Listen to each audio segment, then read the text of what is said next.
Hey there everybody, and welcome to this presentation on distress tolerance. This is part of the series 52 Skills That Everybody Needs.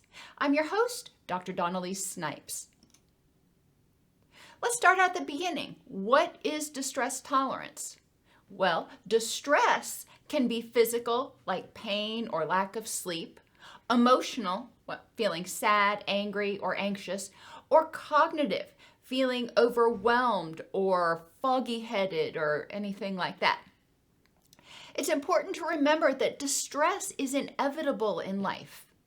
Distress tolerance is your ability to sit with that distress without feeling like you're going to be overwhelmed, or to tolerate it until you can do something to modify the situation.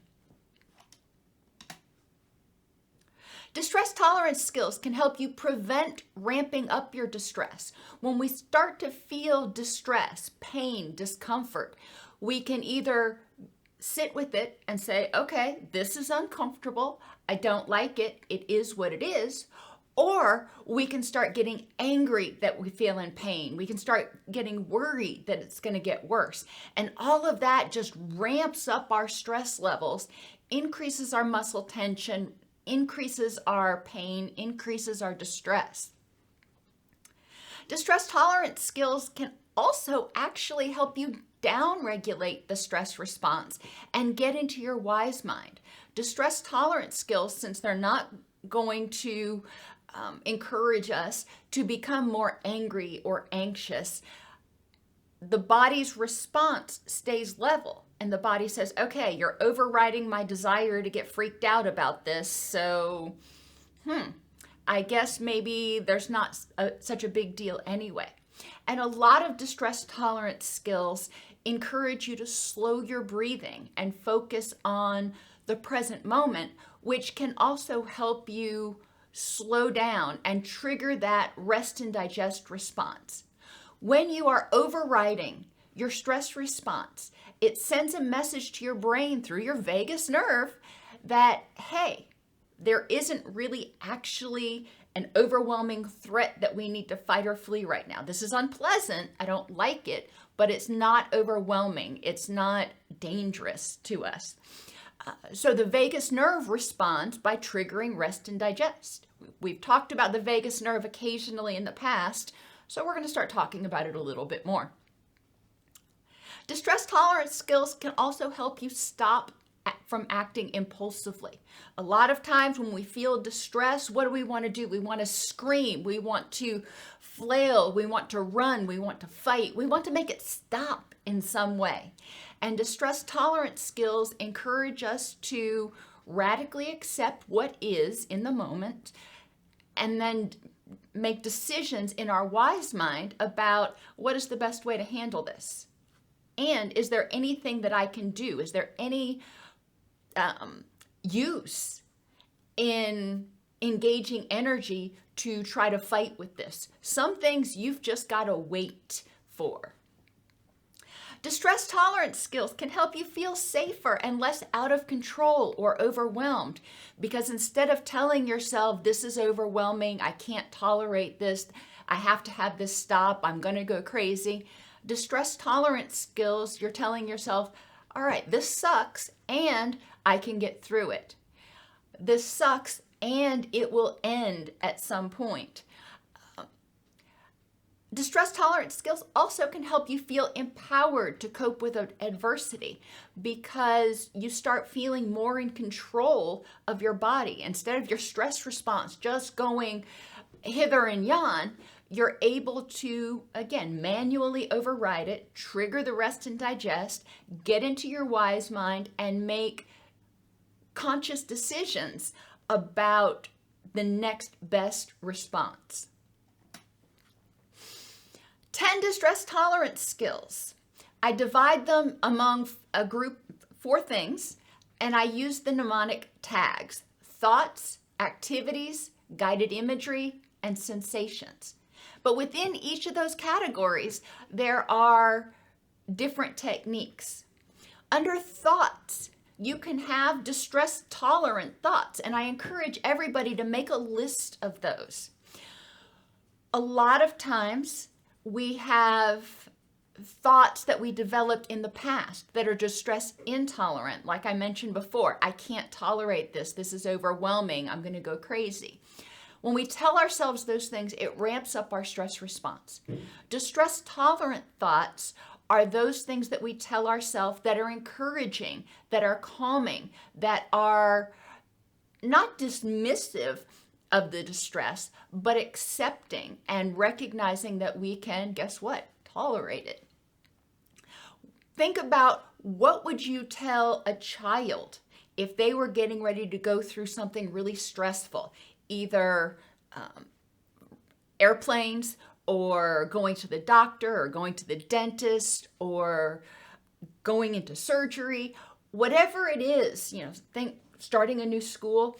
What would you tell a child to help them tolerate the distress? How would you encourage them?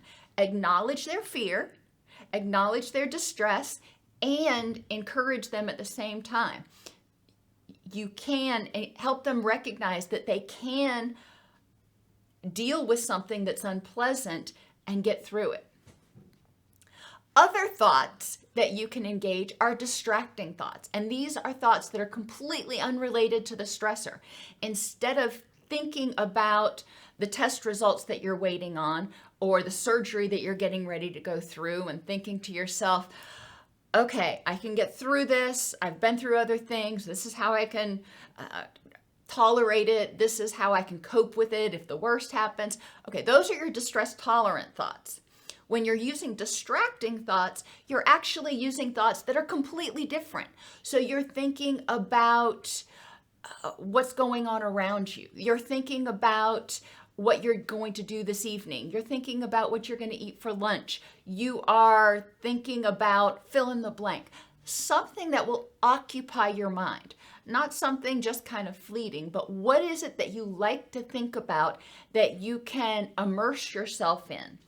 And this kind of also goes along, we'll talk about it again in some of the other categories, engaging your brain. So your words, whatever you're thinking about, your words are focused on something other than the distress. You can't think about the distress and something else at the exact same time. So if you're immersed in thinking about something else, your brain can't talk to you, if you will, about the stressor. So you have thoughts that are either distress tolerant or distracting. Then we have activities. You can have pleasant activities, and these activities are often designed to help you slow your breathing and override that stress response. Breathing, 4 square breathing. Breathe in for 4, hold for 4, exhale for 4, hold for 4. Do that a couple of times. When you slow your breathing, it triggers your vagus nerve to enact the rest and digest response. It triggers the vagus nerve to tamp down that stress response. Breathing obviously is very helpful. When people start to get stressed, a lot of times they either hold their breath or they breathe rapidly and slowly. Neither one of those is helpful. Singing is another pleasant activity that some people enjoy doing. And interestingly enough, when we sing, a lot of times we are also slowing our breathing because we take those deep breaths and we sing from our diaphragm, which can encourage us to slow our breathing. Reading. Now, reading obviously uses words. So when you are reading words, when you're immersed in a book, your brain can't be thinking about those words that it wants to use to describe the distress. So reading can be really helpful if you can focus on it. I am not the type of person who has a lot of success with reading when I'm feeling particularly stressed. I need something more active, like breathing or singing or talking to a friend. And when we talk to a friend about what's going on, we may start out, if you notice in the conversation, you may start out talking rapidly. But as you get this out, as you start sharing it with your friend and they start helping you carry this stressor, you actually start talking more slowly and you're breathing more slowly. So you're inadvertently triggering that rest and digest response. Other activities that you can engage in are distracting ones. These are ones that pull your attention to something completely away from the stressor. Push-ups or wall sits are two of the distracting activities that I encourage some people to do. Wall sits are when you back up against the wall and you slide down until your thighs are parallel with the ground. So it's like you're sitting on a chair, but there's no chair there. And after 10 or 15 seconds, most people can't focus on a whole lot, but the discomfort that they're feeling in their legs. And that is distracting for them at that point in time. Wall sits are nice because they can be done anywhere, just in a bathroom stall if you absolutely have to, if you're at school or at work, going in and doing that, or just going into a stall where you can be quiet and practice that slow breathing can be helpful. Guided imagery is the next category, and there are two general types of guided imagery I recommend for distress tolerance. One is pleasant guided imagery. Imagine that.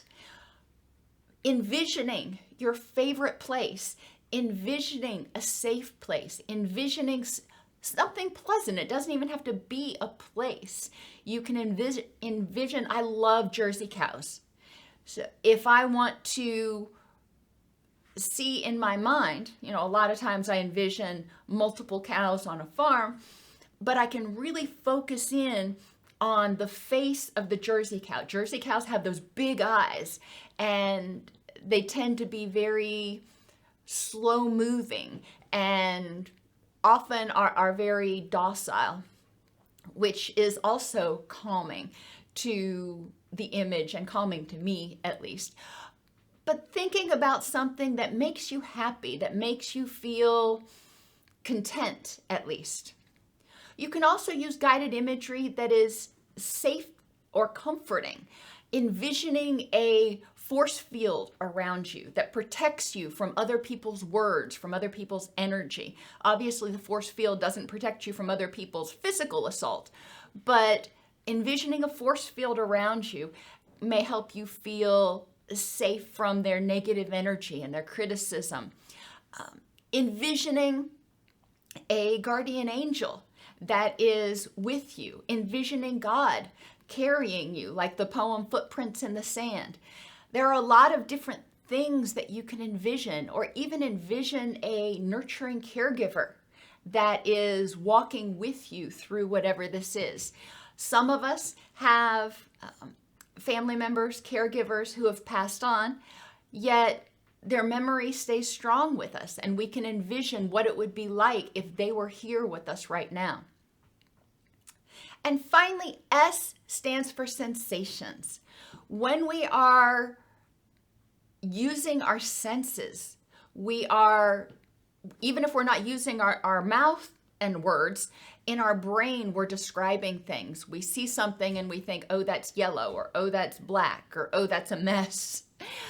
So sights can be very helpful for distress tolerance. Focusing on something that is pleasant or that is engaging visually in some way can be very helpful for distress tolerance. And it's actually one of the senses that's used in EMDR, encouraging people to focus on this visual stimulus that goes back and forth.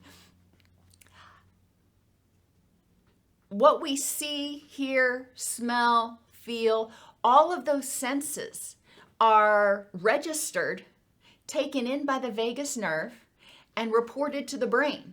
And then the brain tells the vagus nerve, hey, send out the message that all clear, or send out the message that we need to fight or flee. So the vagus nerve is like your body's email system. Sensations can really help you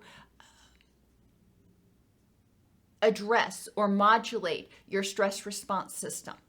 Sights that are pleasant, sights that make you feel safe, sights that are comforting. And that can even include people in your environment. Going into a room where there is somebody that when you see them, you feel happy or you feel safe. Sounds. And these can be sounds that are pleasant, that are calming, or maybe sounds that are cathartic. When I'm feeling stressed out, sometimes I'll put on my music and I will turn it up really loud. And my playlists on my phone really vary depending on my mood. I have my angry playlist and my happy playlist and my let's get some stuff done playlist.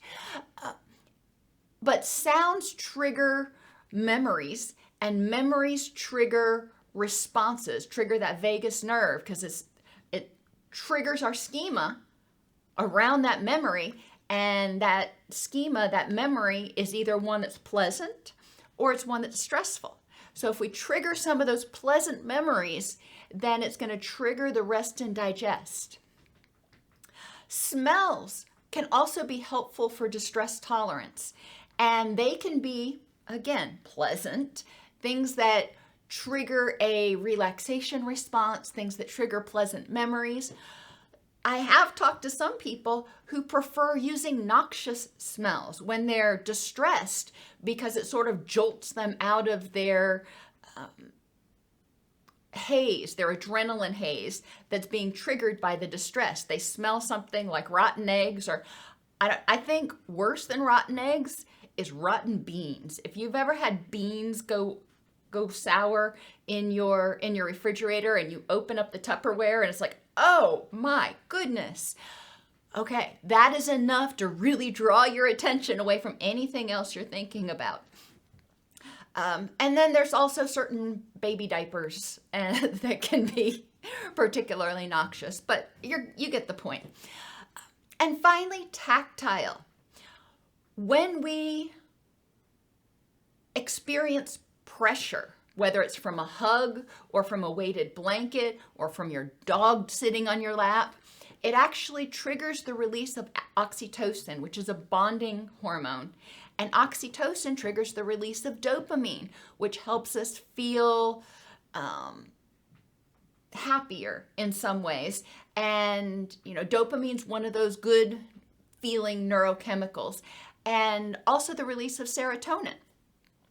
So weighted blankets can be helpful for some, or weighted vests can be helpful for some.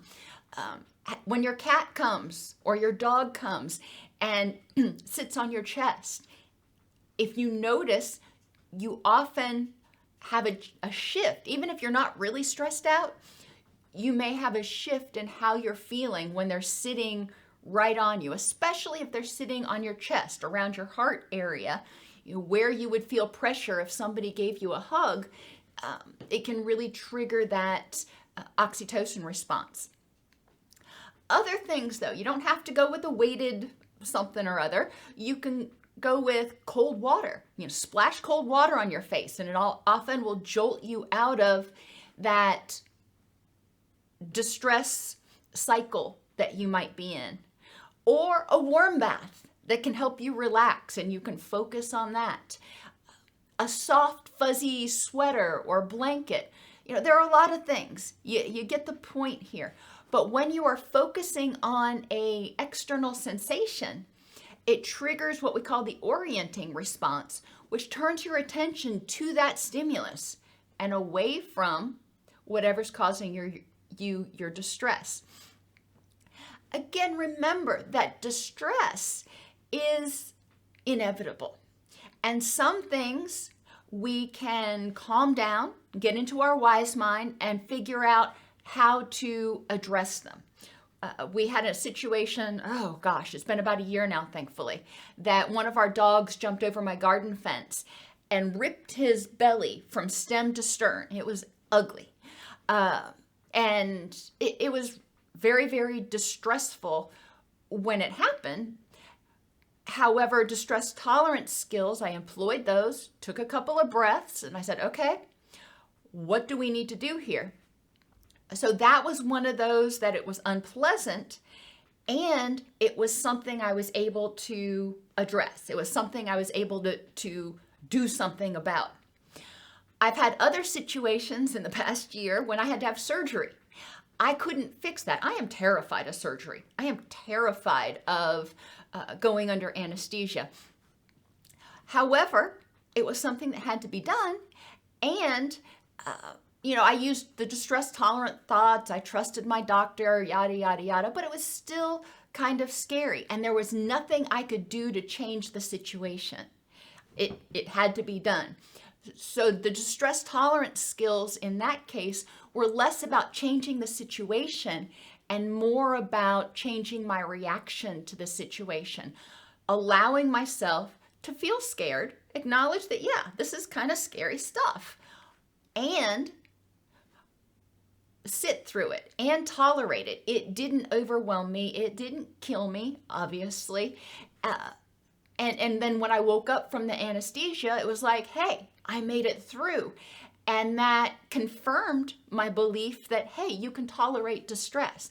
So it made me ultimately feel stronger and more capable to tolerate distress because I went through something really difficult and I emerged stronger. When you're feeling angry, anxious, or depressed, your fight or flight system is engaged. Distress tolerance skills help you trigger rest and digest, help you turn down the intensity of that fight or flight response so you can figure out either what can I do to change the situation or how can I get through this until the situation itself changes. When you learn that you can experience distress without being overwhelmed or overcome, it increases your sense of safety and empowerment.